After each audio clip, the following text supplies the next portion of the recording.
happy ya ya ya, happy ye ye ye. Saya senang jadi anak Tuhan. Halo anak-anak, dimanapun kalian berada, apa kabarnya? Good. Miss harap kalian semua tetap sehat dan semangat selalu ya. Nah, sekarang bersama dengan saya, Miss Astrid, kemudian saya, Miss Irma, dan Mr. Bayu. kita akan bersama-sama ibadah online. Anak-anak juga ya di rumah, jangan lupa pagi ini wajib ibadah online. Yuk, sebelum kita mau ibadah online, terlebih dahulu kita berdoa ya. Yuk semua anak-anak lipat tangannya dan tutup matanya. Mari kita berdoa. Selamat pagi Bapak, selamat pagi Tuhan Yesus, selamat pagi Roh Kudus. Puji dan syukur Tuhan, kami panjatkan kehadirat-Mu hari ini. Kami boleh bersama-sama dengan teman-teman kaum kudus yang lainnya untuk beribadah kepada Engkau. Tuhan Yesus, saat ini kami rindu mau memuji, memuliakan nama Tuhan, baik lewat puji-pujian kami, baik lewat gerakan-gerakan kami, bahkan untuk firman Tuhan yang kami akan dengar. Kami rindu untuk memuliakan nama Tuhan. Berkati ibadah online kami ini dari awal hingga akhirnya. Di dalam nama Tuhan Yesus Kristus kami telah berdoa dan mengucap syukur. Haleluya, amin. Oke anak-anak, sudah siap di rumah memuji Tuhan? Good. Nah, sekarang kita mau memuji Tuhan, kita nyanyikan sebuah lagu yang berjudul Do Ya.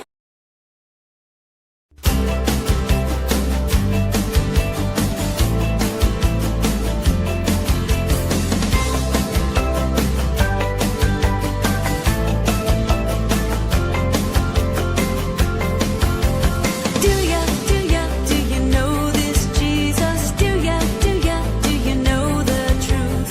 Do you know this Jesus? Do you know what He's done for you? He's much more than a friend or brother. He's loved you from the very start. He can wipe away your sin and let new life begin. Do you know this Jesus? Do you know the truth? Do you know this Jesus? Do you know what He's done for you? He's much more than a friend or brother. He's loved you from the very start. He can wipe away your sin and let new life begin. Do you know this Jesus? Do you know the truth? Do you know this Jesus? Do you know what He's done for you? Do you know this Jesus? Do you know the truth? Do you know this Jesus? Do you know what He's done for you? Let me ask you, do you know? Let me ask you, do you know?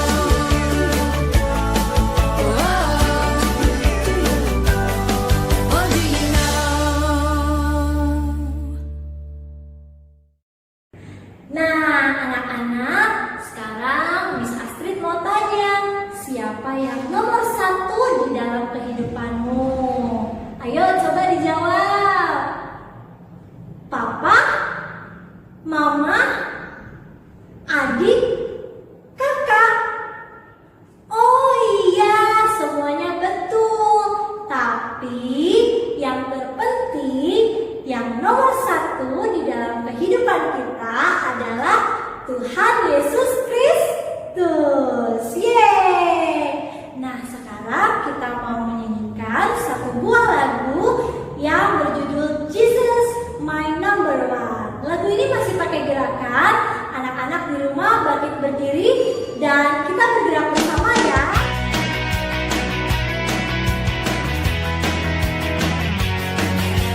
Jesus, you're my number one, my leader and my friend. Jesus, you're my number one, beginning and the end. You are the force that drives my car. Without your love, I would not get far. Jesus, keep me in control as you guide my soul. Jesus, you're my number one, my leader and my friend. Jesus, you're my number one, beginning and the end. You are the force that drives my car. Without your love, I would not get far. Jesus, keep me in control as you guide my soul. In the race, God is great. Keep me going strong. In the race, I'll celebrate and praise you all day long. Jesus, you're my number one. Jesus, you're my number one.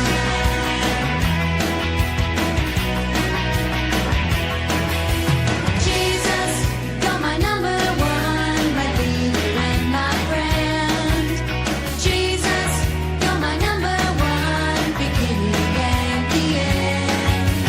You are the force that drives my car. Without your love, I would not get far. Jesus, keep me in control as you guide my soul. In the race, God is great. Keep me going strong. In the race, I'll celebrate and praise you all day long. Jesus, you're my number one. Jesus, you're my number one. Jesus, you're my number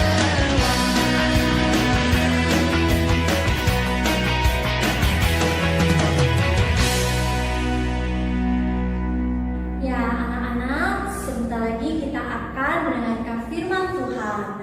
Sekarang, sebelum kita mendengarkan firman Tuhan, kita siapkan hati kita, pikiran kita, dan kita pujikan lagu "Dengan Apa Akan Kubalas Engkau Tuhan".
Segenap hatiku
Shalom anak-anak, sudah siap mendengarkan firman Tuhan hari ini? Yuk, sebelum kita mendengarkan firman Tuhan kita pada pagi hari ini, sebelumnya kita mau berdoa. Semuanya lipat tangannya, tutup matanya. Tuhan Yesus, Tuhan terima kasih Tuhan atas berkat-Mu, kami masih bisa berkumpul di sini, masih bisa memuji nama-Mu, masih bisa mendengarkan firman Tuhan. Tuhan, sekarang kami akan mendengarkan firman-Mu, biarlah Engkau yang terus memberkati, Engkau yang terus membuka hati kami agar kami mau dengar-dengaran, agar kami mau taat kepada firman-Mu. Terima kasih Tuhan, di dalam nama Tuhan Yesus kami sudah berdoa. Amin. Nah anak-anak, Miss sebelumnya mau nanya nih, ada yang tahu nggak sama yang namanya lumpur hisap?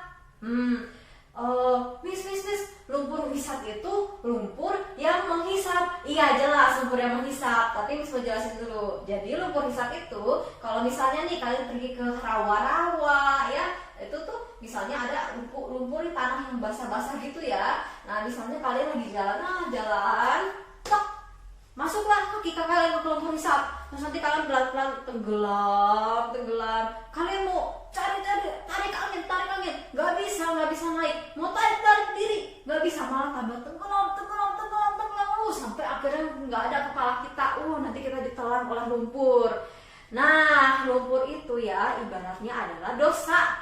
Jadi kita itu adalah manusia, semua manusia pasti berdosa. Dan kita semuanya di antara kita itu sedang terperangkap di dalam lumpur hisap. Nah, kalau udah di lumpur hisap ini ya, kalau bisa kita udah terperangkap di lumpur hisap, itu tidak bisa kita menaikkan diri. Jadi kayak, saya mau berdiri gitu, tidak bisa. Kemudian misalnya kita mau berenang ke atas, nggak bisa. Terus kalau misalnya, saya mau narikin angin biar bisa naik, nggak bisa. Harus ada orang lain yang memegang tangan kita pegang tangan dia, nanti kita ditarik sama teman kita. Jadi kita bisa bebas, kita bisa selamat dari lumpur hisap.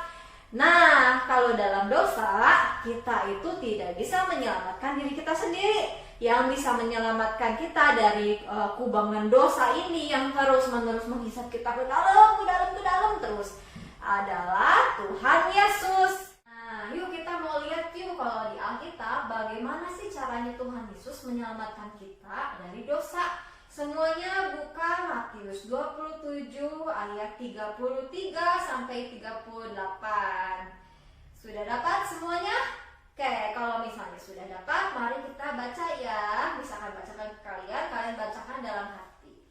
Matius 27 ayat 33 sampai 38. Maka sampailah mereka di suatu tempat yang bernama Golgota, artinya tempat tengkorak. Lalu mereka memberi dia minum anggur bercampur empedu. Setelah ia mengecapnya, ia tidak mau meminumnya. Sesudah menyalibkan dia, mereka membagi-bagi pakaiannya dengan membuang undi. Lalu mereka duduk di situ menjaga dia. Dan di atas kepalanya terpasang tulisan yang menyebut alasan mengapa ia dihukum. Inilah Yesus, Raja orang Yahudi. Bersama dengan dia disalibkan dua orang penyamun, seorang di sebelah kanan dan seorang di sebelah kirinya. Nah, sekian dari pembacaan firman Tuhan.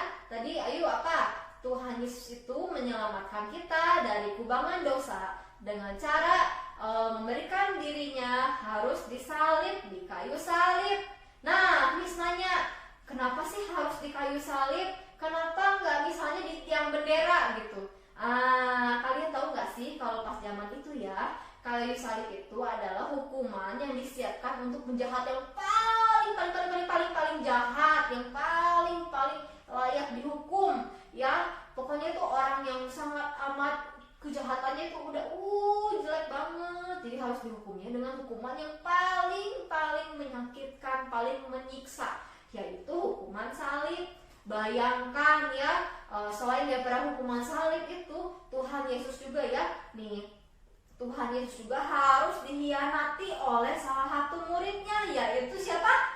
Yudas Iskariot. Tuhan Yesus ya udah sayang nih sama semua muridnya. Ternyata ada satu muridnya yang berani-beraninya untuk menjual Tuhan Yesus seharga 30 keping perak. 30 keping perak itu tahu nggak kenapa? Kenapa harus 30 keping perak? Karena 30 keping perak itu adalah harga budak zaman itu. Bayangin, udah Tuhan Yesus dikhianati temen, dijualnya sebagai budak lagi. Aduh, sedih banget ya. Tuhan Yesus tuh bukannya nggak tahu kalau dia bakal dikhianati. Tuhan tuh tahu. Tapi Tuhan itu mau merelakan dirinya harus dikhianati, disalibkan, karena Tuhan mau menyelamatkan diri kita, mau menyelamatkan kamu dan aku. Tuhan mau menyelamatkan semua manusia. Kemudian, Tuhan Yesus juga ya, dia juga dia sudah dijual, sudah dikhianati. Kemudian juga Tuhan Yesus itu harus menopang salib yang berat banget ya, berat banget itu, lebih dari misalnya kalian menopang berat. Coba pernah nggak ada yang tarik ke tangannya papa atau tangannya mama? Berat ya, apalagi salib itu jauh lebih berat lagi. Udah gitu jalan berkilo-kilo sampai ke bukit itu naik berat. Udah gitu Tuhan itu ya harus disalib tahu sama 2 orang penyamun. Tahu penyamun itu adalah perampok, orang yang kalau zaman itu dia itu sangat amat bengis itu artinya jahat sekali. Kemudian jadi Tuhan Yesus itu ya dipandang sama pemerintah di sana itu dipandangnya sebagai orang yang sangat amat jahat sampai harus disalib bersama-sama dengan orang yang jahat lagi, yang benar-benar jahat gitu.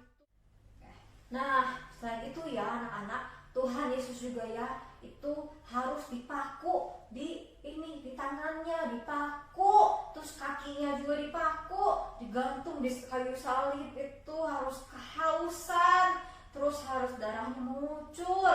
Udah gitu ya, Tuhan Yesus juga ditusuk di lambungnya sama tombak. Bayangin banget dia, banyak banget penderitaan yang Tuhan Yesus harus lalui untuk menebus dosa kita. Kenapa sih Tuhan Yesus mau?